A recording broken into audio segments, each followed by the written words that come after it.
¿Son médicos internos? Sí, son ¿De qué año? De primero y segundo, maestra. Ok, perfecto. Bueno, soy la doctora Yasmín Cruz Ibáñez, médico adscrito al Servicio de Medicina Materno-Fetal en el Hospital Militar de la Mujer. Vamos a hablar un poquito de diagnóstico prenatal. Bueno, para hablar un poco de diagnóstico prenatal, tenemos que remontarnos un poquito a 1866, desde que Landon Down señaló algunas características que tenían los bebés con trisomía, sobre todo 21, en la cual él mencionaba cosas muy importantes que ahorita nos sirven demasiado en el diagnóstico prenatal. Por ejemplo, una decía que estos bebés se caracterizaban por tener la cara achatada y una nariz pequeña. Otra, que tenían cierto déficit en la elasticidad de la piel, lo cual daba la apariencia de tener la región occipital como si tuvieran la piel muy redundante o una piel muy gruesa.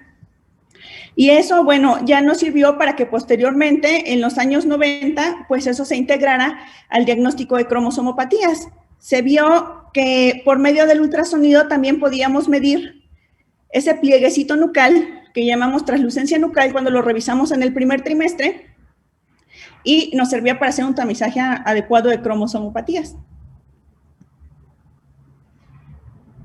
¿Qué estudios son importantes para valorar a un bebé o para hacer un diagnóstico prenatal de forma adecuada? Bueno, el primer estudio que debemos hacer en todas las mujeres es un ultrasonido de primer trimestre o un ultrasonido 11-14. El segundo, que no es ni más ni menos importante, es el ultrasonido estructural, el cual lo realizamos de la semana 18 a la 22 y es muy importante realizar realmente en estas semanas. Si el bebé es más grande, no nos permite ver todas las estructuras que debemos de valorar en un ultrasonido estructural. Cuando realizamos el ultrasonido estructural y el ultrasonido del primer trimestre, también es muy importante que hagamos una medición cervical. Y posteriormente, bueno, ya son los estudios de crecimiento. Como tal, el ultrasonido, bueno, es una técnica de imagen que puede ser practicada por vía abdominal o vaginal y nos va a permitir visualizar tanto al feto como a su entorno. ¿Qué es su entorno? Líquido amniótico, placenta. ¿Qué beneficios tiene? Que podemos valorar adecuadamente al bebé, no emite radiación y es seguro para el feto. Si ya nos enfocamos más en el ultrasonido de primer trimestre, como tal, es un estudio de detección. O sea, las pruebas de detección nos permiten calcular una prioridad o un riesgo de que tengamos de tener algún padecimiento. En este caso, lo que va a calcularnos el ultrasonido 11-14 es la probabilidad de cromosomopatías o el riesgo de preeclampsia o el riesgo de restricción del crecimiento intrauterino. Como tal, no nos va a dar un diagnóstico, no nos va a decir tu bebé tiene trisomía 18 o trisomía 21. Nada más nos va a dar en cálculo de riesgo, nos va a decir el reporte, es un bebé con alto riesgo a cromosomopatías, o específico, a trisomía 18, trisomía 13 o alguna trisomía, riesgo intermedio o bajo riesgo. Esto es importante porque nos ayuda a detectar qué pacientes están en alto riesgo y podemos hacer alguna intervención, por ejemplo, en preeclampsia o restricción del crecimiento intrauterino, o podemos ir a un diagnóstico invasivo en el caso de que quedemos en alto riesgo de cromosomopatía. Ninguna mamá se queda tranquila si le dices que tiene alto riesgo de síndrome de Down su bebé, aunque no es un padecimiento letal. ¿Qué valoramos en un ultrasonido de primer trimestre? Bueno, lo primero es que para hacer un ultrasonido 11-14 como tal, lo primero que valoramos es la longitud cráneo-cauda, que va desde el ápice del cráneo hasta las pompis del bebé. Y estrictamente hablando de este ultrasonido 11-14, tiene que medir de 45 a 84 milímetros. Si mide más o si mide menos, está fuera de rango y haces una valoración estructural temprana, pero no haces un tamizaje de primer trimestre. Aparte de la longitud cráneo-caudal, en el primer trimestre, pues nos va a ayudar a fechar adecuadamente a nuestro bebé. Es el mejor momento para fechar al bebé. Otra cosa que valoramos aquí en el ultrasonido de primer trimestre es, a esta edad ya tiene que estar perfectamente cerrada la hernia fisiológica de la pared abdominal. No tenemos que tener ningún defecto de pared. Revisamos el cráneo, revisamos que tenga línea media, que tenga las alitas de mariposa, revisamos hueso nasal, que esté presente, cuánto mide, la translucencia nucal, que es lo que les mencionaba de los bebés con T21, que es muy amplia. Bueno, medimos la translucencia nucal y lo percentilamos en tablitas y vemos si está dentro de lo normal o fuera de lo normal. Otra cosa que hacemos es la hemodinamia de las arterias uterinas para valorar su índice de pulsatilidad, y esto nos va a dar un cálculo de riesgo si estamos en riesgo alto de preeclampsia. ¿En qué mujeres debemos realizar el ultrasonido de primer trimestre?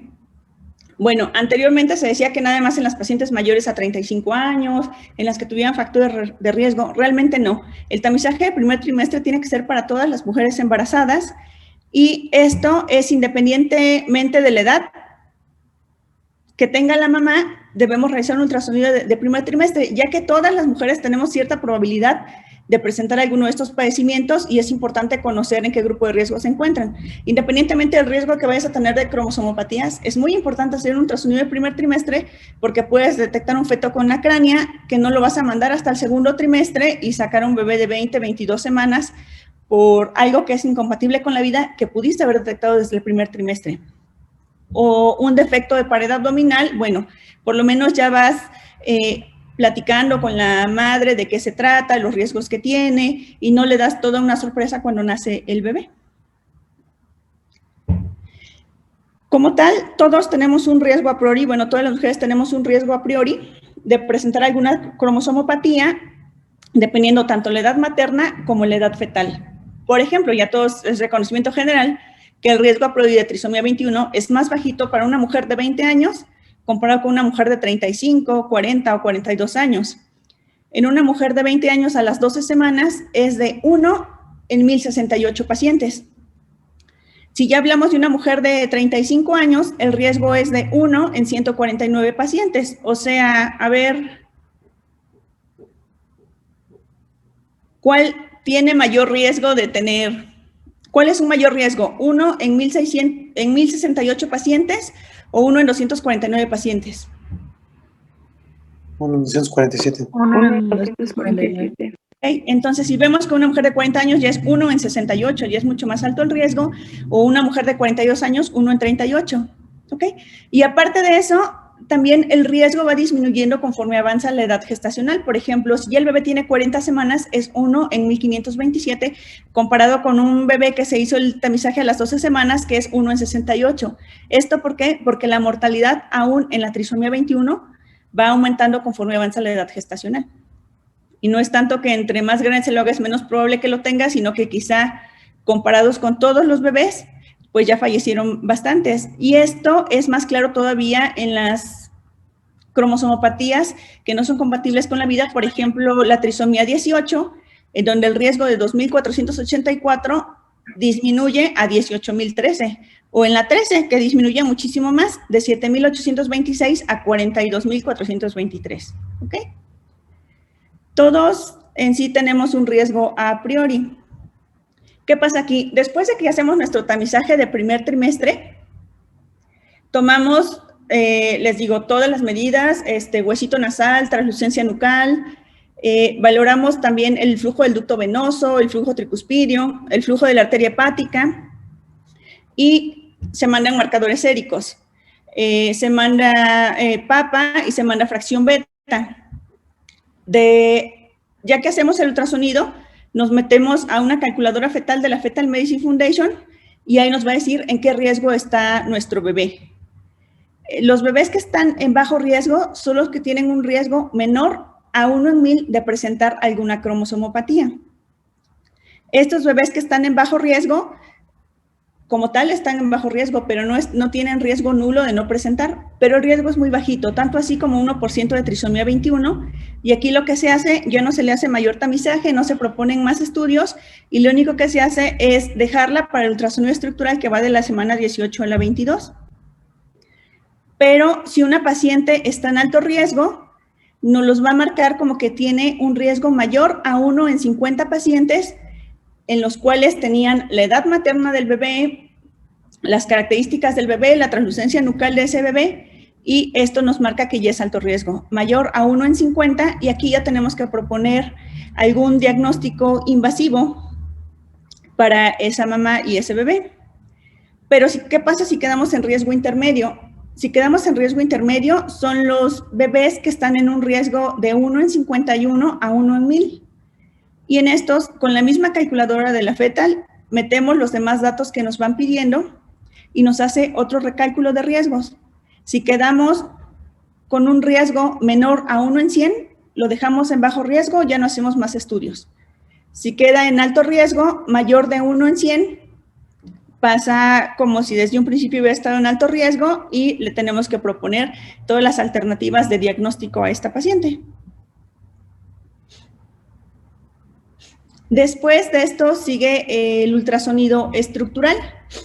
El ultrasonido estructural es muy importante, igual que el ultrasonido de primer trimestre.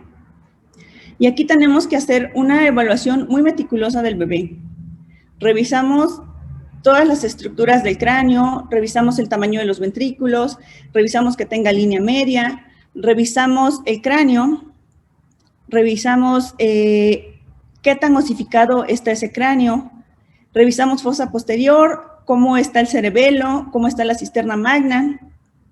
Aquí también podemos revisar el pliegue nucal, pero es en un corte axial. Revisamos cuánto mide y eso también nos va dando riesgos de cromosomopatías. Revisamos que tenga 2 brazos, 2 pies, que existan 5 dedos en cada uno, que no haya polidactilia. Si ya vas juntando ciertos factores que va teniendo el bebé entre sus polidactilia, también te aumentan el riesgo de ciertas cromosomopatías o de ciertas alteraciones. Revisamos bien las extremidades porque también podemos tener síndromes de bandas amnióticas o algo que lesione alguna extremidad y es mejor tener algún diagnóstico oportuno porque incluso hay procedimientos in útero que se le pueden ofrecer a la madre. Se revisa adecuadamente toda la alineación de la columna vertebral, que esté íntegra, que no existan defectos, que conserve sus 2 carriles que debe de tener, que la piel esté íntegra. En extremidades también revisamos, bueno, como decía, los 5 dedos de la manita, que abra y cierre las manos. Revisamos todos los huesos largos. ¿Por qué? Porque el crecimiento del bebé también tiene que ser acorde. Si todo el bebé se encuentra en la percentil 50 de crecimiento, en la percentil 80 de crecimiento, no tenemos por qué tener extremidades en una percentila, por ejemplo, 5 o menor a 3. Eso ya nos podría hablar de alguna displasia esquelética. Entonces, buscamos que todo esté bien, riñones bien, vejiga bien, que no haya una vejiga aumentada de tamaño que nos hable que pueda haber alguna patología obstructiva urinaria, que los riñones se encuentren adecuados, que no existan quistes o alguna alteración que podamos detectar por ultrasonido. Como decíamos, bueno, permite detectar alteraciones estructurales fetales y, bueno, la precisión es muy importante en las semanas del embarazo, que realmente el bebé esté entre la semana 18 y 22, el tipo de alteración que estemos revisando, la posición del bebé, por ejemplo, también revisamos, y es muy, muy importante, corazón, sus 4 cámaras, la simetría, que realmente salga la aorta, la pulmonar de donde deben de salir, con las características que deben de tener. En muchas ocasiones el bebé está con dorso anterior y está persistente en todo el estudio. Tenemos que mover a la mamá. La posición del feto nos puede afectar, pero debemos de buscar la forma de hacer una evaluación completa en cada ultrasonido estructural. Y las condiciones de la mamá son muy importantes. Hay mamás que vienen con índice de masa corporal de 50, es muy difícil valorarlas y en muchas ocasiones, bueno, te roba casi todo el espacio el panículo adiposo de la mami. Entonces, hay que ver cómo valoramos a esas pacientes, incluso a veces hay que volverlas a citar para ver si ya mejora un poquito nuestra visión de acuerdo a la posición del bebé, que a veces se junta todo y nada te permite valorar adecuadamente. Y bueno, ya la probabilidad de detección en un ultrasonido estructural depende del tipo de alteración y todas estas características y es muy amplia. Puede ser desde el 20 hasta un 85%. Otra valoración que hacemos, les decía que en el ultrasonido estructural y en el ultrasonido de primer trimestre es la medición cervical. Esto se hace con un transductor endovaginal, el cual tiene una fundita endovaginal. Y lo que vamos a hacer es medir el cérvix del orificio cervical interno al orificio cervical externo.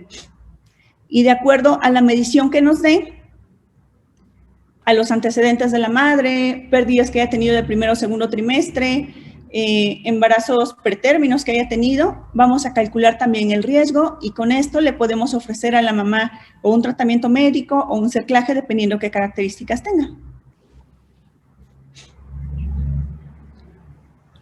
Bueno, como les decía, lo que nos va a calcular es la longitud cervical, pero más que nada nos va a dar el cálculo de riesgo de tener un parto prematuro. Entre más corto sea el cérvix, mayor riesgo vamos a tener de parto prematuro. En las pacientes de alto riesgo de parto pretérmino también se puede ofrecer tratamiento con progesterona en perlitas vaginales todas las noches hasta la semana 36 y esto ha demostrado disminuir el riesgo de parto prematuro. El ultrasonido de crecimiento, lo vamos a hacer, puede ser de la semana 28 a la 32. ¿De qué va a depender en qué semana vamos a elegir hacerlo? De los antecedentes de la madre. Obesidad, diabetes, antecedente de preeclampsia, antecedente de restricción del crecimiento intrauterino. Vamos a darles antes, generalmente a la semana 28, los ultrasonidos de crecimiento. Si es una mamá completamente sana, sin ningún factor de riesgo, edad materna adecuada, la podemos pasar hasta la semana 34, incluso 36, nada más para darle el seguimiento final a ese bebé. Y aquí, este ultrasonido de crecimiento no nos funciona para fechar al bebé. Más que nada, lo que nos va a dar es un peso fetal estimado y sí nos da una edad gestacional estimada de acuerdo al peso fetal que nos demuestre, pero con ese no podemos fechar. Acuérdense que para fechar un bebé, lo importante son las primeras 14 semanas. A menos de que de plano la mamá no supiera su fecha de última menstruación, no tuviera ningún ultrasonido temprano ni de segundo trimestre, bueno, podemos dar seguimiento con ultrasonidos de crecimiento cada 2 semanas y ver de acuerdo al crecimiento y establecer alguna edad gestacional. También nos ayuda a valorar la posición fetal, placenta y líquido amniótico. Como les decía, algunos fetos no podemos fechar con este ultrasonido de crecimiento a ningún bebé porque algunos fetos van a crecer más o menos de lo esperado. Por ejemplo, los hijos de madres diabéticas tienen mayor riesgo de macrosomía. Entonces, al igual que hacen cuando rotan en pediatría, que ven sus tablitas de crecimiento, también existen tablitas de crecimiento para los fetos. Todo feto que está creciendo por arriba de la percentila 90 es un feto grande para la edad gestacional. Hay que vigilarlo, también tiene mayor riesgo de muerte in útero. Todo feto que está por debajo de la percentila 10 también tiene mayor riesgo de alteraciones y hay que tener mayor vigilancia. Si está entre la percentila 3 y 10, es un feto pequeño para la edad gestacional. Si está entre la percentila, abajo de la percentila 3, es restricción del crecimiento intrauterino, o si está entre la percentila 3 y 10, pero con alteraciones hemodinámicas, es un bebé con restricción del crecimiento intrauterino, y estos bebés sí necesitan una vigilancia especial para decidir el momento y la vía de nacimiento. Y les vamos a hacer seguimiento por ultrasonido, vamos a seguir viendo cómo va creciendo, pero sobre todo vamos a ver su hemodinamia. Bueno, como les decía, desde el primer trimestre nos decía, ¿estos pacientes tienen alto riesgo de preeclampsia o no? Existen intervenciones o tratamientos que han aprobado disminuir el riesgo de presentar preeclampsia. Por ejemplo, la aspirina Protec, 150 miligramos cada noche, se le deja a la paciente hasta la semana 36 y se ha visto que sí disminuye el riesgo de preeclampsia. También metformina, dietas. Si ya nos está diciendo que nuestra paciente tiene alto riesgo de preeclampsia y vemos que nuestra paciente está gordita, y vemos que nuestra paciente tuvo diabetes en el embarazo previo o que tuvo un bebé macrosómico, bueno, podemos apoyarla calculándole una dieta y si no, por lo menos haciéndole una referencia a nutrición para que ellos calculen la dieta y veamos cómo va a ir creciendo ese bebé, pero a la vez de mejorar las condiciones de la madre. Por ejemplo, una madre que inicia un embarazo con un índice de masa corporal normal puede aumentar de 9 a 12 kilos tranquilamente, pero en todo el embarazo. Pero si inició el embarazo con un índice de masa corporal mayor a 30, se recomienda que solamente aumente de 5 a 9 kilos, no más. Y existen otras pruebas, bueno, para hacer el diagnóstico definitivo en el caso de las cromosomopatías. Por ejemplo, tenemos el ADN de sangre materna, el ADN fetal en sangre materna. ¿En qué consiste? Bueno, aquí no es un estudio invasivo, lo que se hace es que se toma sangre de la madre y se manda a estudiar el ADN fetal que contenga esa muestra de sangre. Al final de cuentas, sigue siendo un test de tamizaje, no es un test de diagnóstico.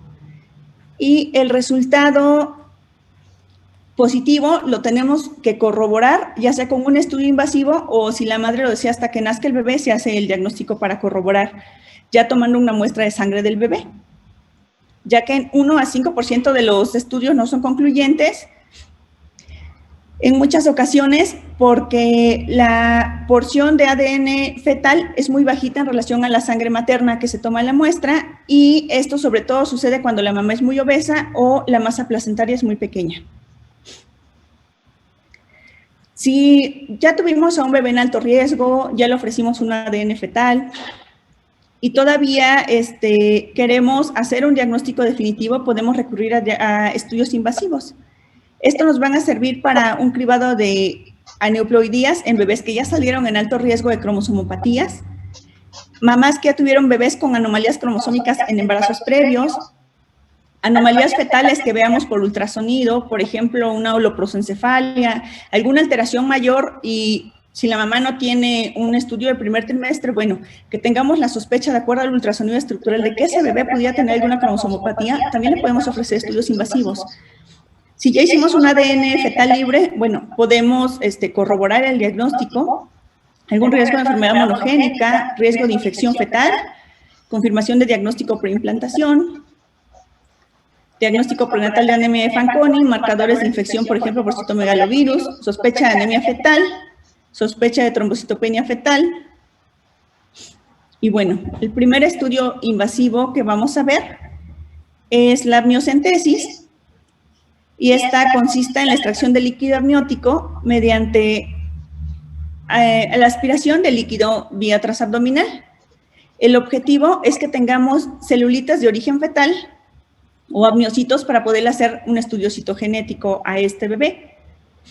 No es lo mismo tomar una muestra de la sangre de la mamá a tomar una muestra de líquido amniótico que realmente se está produciendo de la orina del bebé, de las secreciones del bebé, y lo podemos utilizar para un estudio citogenético. La amniocentesis tradicional o la indicada es que la hagamos entre las semanas 16 y 22. Eso es lo que recomienda la USOG. Y bueno, también se puede hacer la amniocentesis temprana entre la semana 14 a 15.6, pero existe mayor riesgo de tener tálipes o defectos en la alineación de los piecitos de los bebés, complicaciones respiratorias neonatales, riesgo de falla citogenética hasta en un 3.2%, o falta de fusión en la membrana corioamniótica, que quede ahí alguna fuguita y después tengamos complicaciones como ruptura prematura de membranas. También se puede hacer amniocentesis tardías después de las 22 semanas de gestación, pero como tal, el fallo en el cultivo es mayor, y sobre todo si son bebés mayores a 28 semanas, hasta en un 9.7%. El riesgo de aborto tras una amniocentesis tradicional es de 1%, igual que una biopsia de vellosidades cordiales en el primer trimestre. ¿Qué se hace para la amniocentesis? Bueno, lo primero que se hace es un rastreo ultrasonográfico. Ya estudiamos bien a nuestra paciente, ya tiene la indicación de amniocentesis, ya nos firmó consentimientos informados. El día de la amniocentesis se hace un rastreo ultrasonográfico. Lo primero que checamos es que realmente nuestro bebé esté vivo. Si ya no está vivo y hacemos un procedimiento, la mamá va a decir que fue por nuestro procedimiento. Entonces, lo primero que valoramos es vitalidad fetal. 2, valoramos en dónde se encuentra la placenta. 3, valoramos cómo se encuentra el líquido amniótico. Si nuestra muestra va a ser de líquido amniótico, obvio vamos a buscar la bolsa mayor de líquido amniótico, que se encuentre en una posición, nuestra bolsa mayor, en donde no esté atravesándose las manitas, la carita, los piecitos del bebé. Vamos a analizar todo eso y de esta forma vamos a encontrar el sitio en donde se encuentre la mayor bolsa mayor, en donde con seguridad podamos tomar nuestra muestra. El riesgo de pérdida fetal en la amniocentesis les comentaba que es del 1%, va del 0.1 al 1%, ruptura de membranas de 1 a 2%, falla en el cultivo celular de 0.5%, si es una amniocentesis tradicional. Si es una tardía, les decía que va hasta del 8.7%, coriamnionitis es muy bajo, menor al 0.1%, y complicaciones maternas, es muy difícil que exista una complicación materna por una amniocentesis.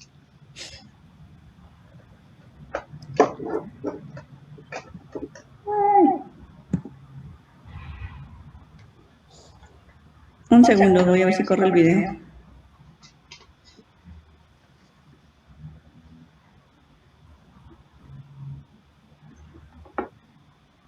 Entonces, bueno, como les decía,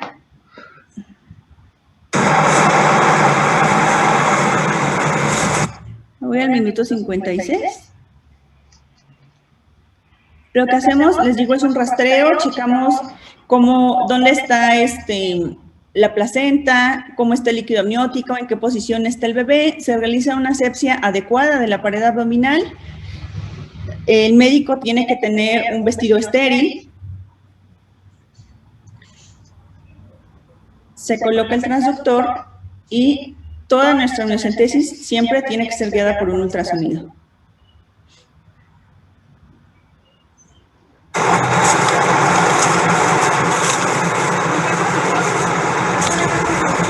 Guiamos por ultrasonido, se supone que ya identificamos un área en donde no piquemos la placenta, en donde no piquemos al bebé, se hace una punción firme con una aguja espinal y aquí lo vamos checando por el ultrasonido, cómo va a pasar la aguja espinal.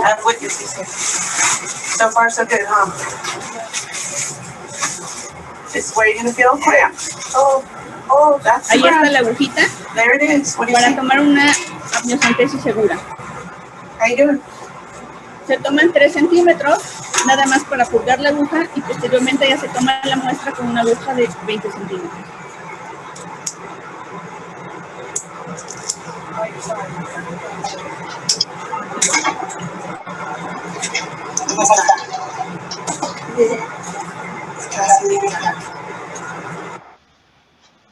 Listo.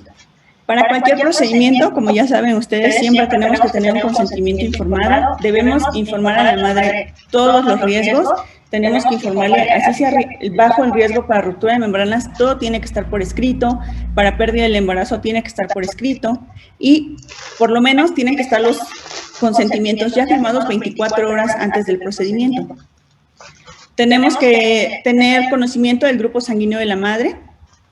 En el caso de que sea RH negativo y que no esté inmunizada, le debemos de colocar la gamoglobulina anti-D antes de las 72 horas del procedimiento. O sea, antes de que pasen 72 horas después de que ya realizamos el procedimiento, como ya saben.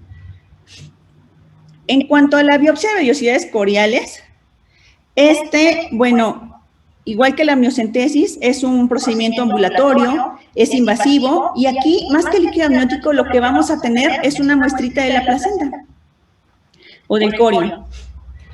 El objetivo de la biopsia de vellosidades coriales es hacer un diagnóstico genético prenatal desde el primer trimestre. Se realiza entre las 11 y 13 semanas. Por eso es que el estudio del ultrasonido del primer trimestre va de las 11 a las 14 semanas. ¿Por qué no se tamizó desde antes? Porque lo que se quiere o se pretende es que si tú le haces un ultrasonido a un bebé desde las 11 semanas y te salió un alto riesgo, de inmediato puedas ofrecer a la madre un estudio invasivo para corroborar el diagnóstico. Si se hace antes, la biopsia de vellosidades coriales tiene mayor riesgo de complicaciones el bebé. Entonces, por eso es que se tamiza desde la semana 11 para que de inmediato puedas ofrecer el procedimiento.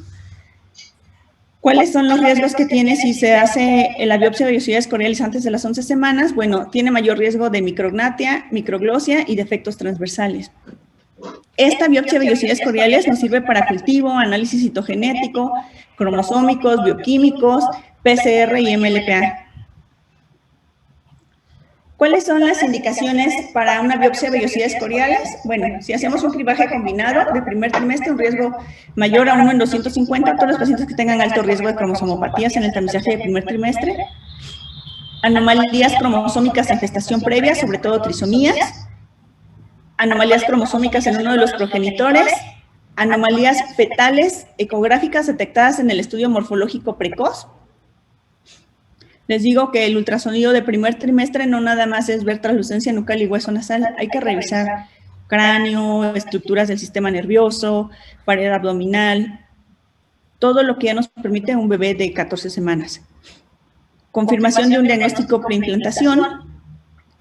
Abortos diferidos, y podemos hacer una biopsia de vellosidades coriales tranquilamente, sobre todo si ya son abortos de repetición. Cuando tenemos gemelitos, podemos tener restricción del crecimiento en uno de los gemelos severo precoz, y si tenemos una discordancia mayor a 1 semana, bueno, podemos realizar biopsia de vellosidades coriales. enfermedad monogénica con diagnóstico molecular o bioquímico disponible en vellosidades coriales. ¿Cómo preparamos aquí a nuestra paciente? Igual que en la amniocentesis, realizamos un ultrasonido previo al procedimiento, valoramos vitalidad fetal y localización de la placenta. La biopsia la podemos hacer vía vaginal o también vía abdominal.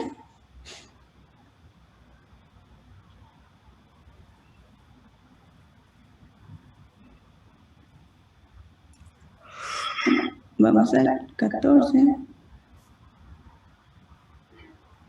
Aquí, bueno, igual, dependiendo de la localización placentaria, podemos realizar la punción por vía abdominal o por vía vaginal. En este caso es por vía abdominal. Vemos esta placentita que se encuentra fúndica y anterior. Aquí se realiza igual una punción todo el tiempo guiada por ultrasonido. Se retira la guía y se conecta una jeringa al vacío para obtener la muestra. Aquí se hacen movimientos finos, repetidos y rápidos para poder obtener la muestra.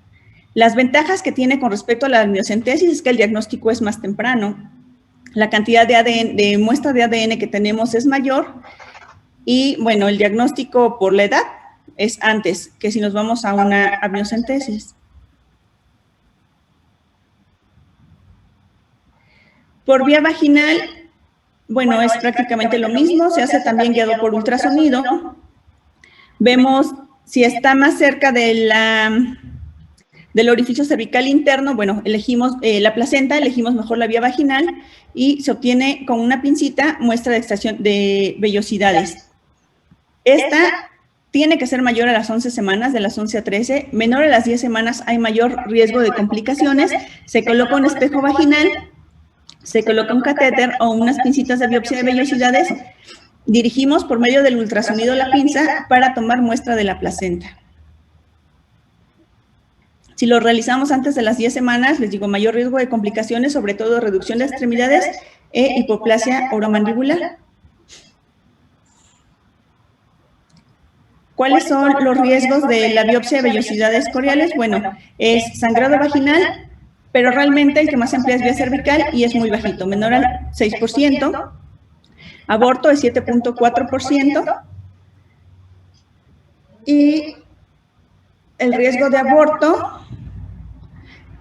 va de 0.1 a 0.3 y gemelar de 2 a 4. En general es del 1%, al igual que la amniocentesis, siempre y cuando esta se realiza en el primer trimestre y la amniocentesis en el segundo trimestre. El riesgo de abortos y de complicaciones va a depender de los predictores de aborto que por sí ya tenga la mamá, número de intentos de biopsia, uso de cánula transcervical en lugar de la pinza cervical específica y la experiencia del operador. Más de 3 abortos, bueno, aumenta el riesgo de... Más de 3 intentos, perdón, aumenta el riesgo de aborto. Reducción de extremidades, bueno, es asociada, como les decía, cuando se realiza la biopsia de vellosidades coriales en menos de 10 semanas de gestación. Las infecciones por VIH, hepatitis, es muy raro, pero sí se ha reportado en menos de 1 por cada 1000 procedimientos. Ruptura prematura de membranas de 0.3%. Aquí, bueno, una vez que se toma la muestra, se revisa la muestra y se envía al laboratorio de citogenética para su estudio. Como ya habíamos visto, igual que con la amniocentesis, tienes que tener un campo estéril, tienes que tener un vestido estéril adecuado, hay que revisar que tengamos todos los recursos materiales y sobre todo el consentimiento informado. La desventaja general es que no estamos tomando muestra del bebé, tampoco en la amniocentesis, pero en la amniocentesis por lo menos es de amniocitos. En este caso, lo que estamos revisando es el tejido placentario. Entonces, recuerden que podemos tener un mosaicismo placentario, el cual puede estar en el 1 a 2%. Ese es el riesgo que puede existir en relación a la amniocentesis. En cuanto a la cordocentesis, bueno, es un procedimiento diagnóstico que consiste en la obtención de sangre fetal y se realiza a partir de las 18 a 20 semanas de gestación. Aquí, en lugar de tomar el líquido amniótico, vamos y tomamos directamente el líquido del cordón umbilical, sobre todo cuando tenemos anidrarnios. Rápidamente nada más vemos el video, igual guiados todo el tiempo por ultrasonido, buscamos una zona en la que podamos tomar el asa libre del cordón y sea un poco difícil que se esté moviendo y nos permita tomar adecuadamente la muestra. Complicaciones, pérdida fetal del 1 al 2%, hemorragia de cordón o de la placenta y bradicardia. Checklist después del procedimiento, tenemos que conocer en todos los procedimientos el RH materno, conocimiento de serologías y antibiótico profiláctico aquí en la cordocentesis. Siempre tenemos que guiarnos por el ultrasonido, tenemos que ver que tengamos realmente disponible material y personal y un reporte detallado, realmente por un diagnóstico que nos haga hacer algún procedimiento. Indicaciones después del procedimiento, reposo relativo en las primeras 12 a 24 horas. No tiene beneficio poner aquí progesterona o algún tocolítico y no se recomienda un tratamiento farmacológico en particular. ¿Cuáles son los tipos de pruebas génicas que podemos tener? Bueno, es el cariotipo, el FISH, microarreglos y diagnósticos preimplantación. Aquí es importante ver cuántos días se van a tardar en reportarla. ¿Por qué? Porque si un bebé ya tiene 32 semanas y quiere hacerse un cariotipo, ya no la vas a exponer a la mamá a hacerse una amniocentesis. Si va a tardar de 7 a 14 días, mejor ya comentas con la mamá, nos esperamos a que nazca el bebé y que le hagan el cariotipo directamente de la sangre del recién nacido. Les digo, el cariotipo ve anomalías cromosómicas, el FISH puede ver microdelesiones o aneuploidías, los microarreglos de lesiones y duplicaciones, y el diagnóstico preimplantación, bueno, tarda de 1 a 2 días y sirve más que nada para ver mutaciones familiares que ya están identificadas previamente. Listo.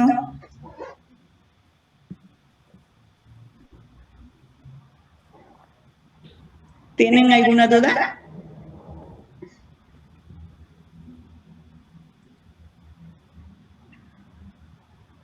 No, maestra, todo muy claro. Gracias. ¿Alguien que tenga alguna duda o pregunta? Doctores internos.